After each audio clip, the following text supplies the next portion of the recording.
بسم اللہ الرحمن الرحیم۔ السلام علیکم، کیسے ہیں آپ سب لوگ؟ آج کی ویڈیو بہت انٹرسٹنگ ہونے والی ہے کیونکہ یہ میرے فیورٹ ٹاپک پہ ہے، تہجد پہ۔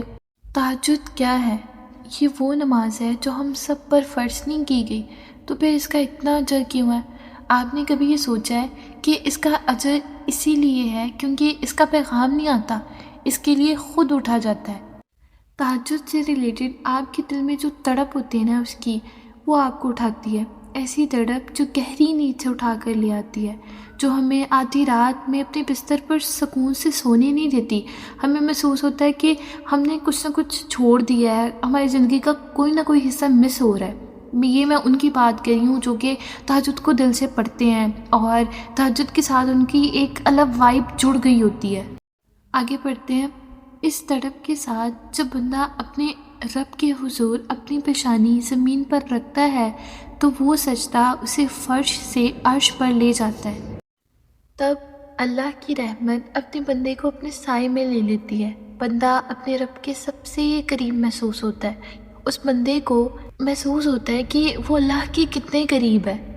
اس وقت بندے کا بہایا ہوا ہر آنسو آنکھ سے بہتا ہے اور سکون دل میں اتار دیا جاتا ہے۔ ہر تکلیف ہوا میں کھو سی جاتی ہے۔ اس وقت رب اتنا قریب محسوس ہوتا ہے، لگتا ہے بس وہ ہمیں ہی سن رہا ہو۔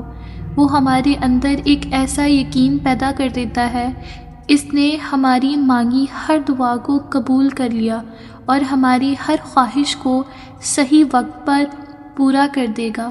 تہجد کا وقت خدا کی محبت کا عروج وقت ہوتا ہے۔ تہجد بہت خاص ہوتی ہے، بہت خاص، اور وہ مانگنے کی توفیق بھی انہیں ہی دیتا ہے جنہیں وہ عطا کرنا چاہتا ہے۔ کیا تم نے یہ نہیں سنا؟ اور تمہارے چاہنے سے کچھ نہیں ہوتا جب تک اللہ نہ چاہے۔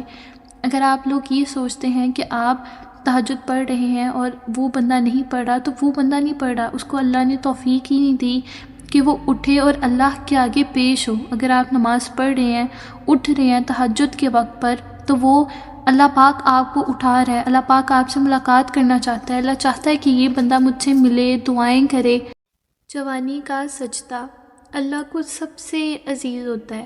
دعائیں تو سب کی قبول ہو جاتی ہیں، پر خاص دعاؤں کی قبولیت کا راز تو اللہ نے سجدے میں چھپا رکھا ہے، اور سجدے تک ہر ایک کو رسائی حاصل نہیں ہوتی۔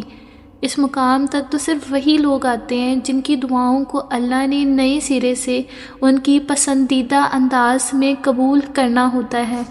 اللہ کی عطا کے خزانے تو بے شمار ہیں، وہ تو بن مانگے بھی نواز دیتا ہے، پر سجدے کی لذت سے کسی کسی کو آشنا کرتا ہے۔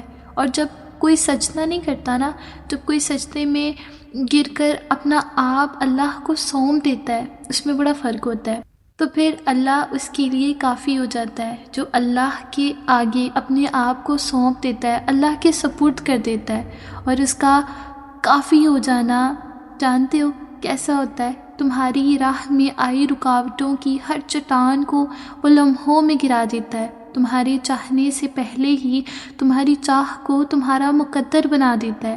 تمہاری دعا میں ہاتھ اٹھانے سے پہلے ہی دعاؤں کو قبول فرما لیتا ہے۔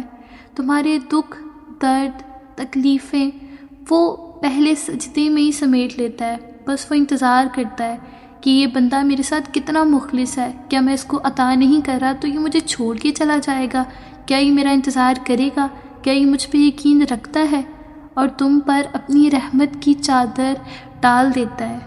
وہ فرشتے ہو کر بھی اتنا قریب نہیں ہوتے اس سے جس طرح دوران سجدہ تم اس سے قریب ہوتے ہو، اور تم اپنے رب کے اتنا قریب ہو جاؤ وہ تمہیں خالی ہاتھ لوٹا دے، ایسا تو ہرگز نہیں ہو سکتا۔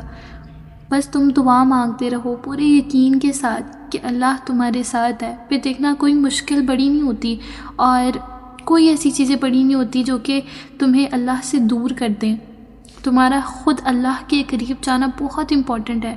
تمہیں کوئی نہیں آج کی دنیا میں بتائے گا کہ تم نے اللہ کے قریب ہونا ہے۔ ایک دفعہ خود سے ہمت کر کے اللہ کے پاس جاؤ، اپنے دکھ، درد، تکلیفیں، تمہیں جو بھی ہیں سب کچھ اللہ سے ڈسکس کرو، دیکھنا سب کچھ بدل جائے گا۔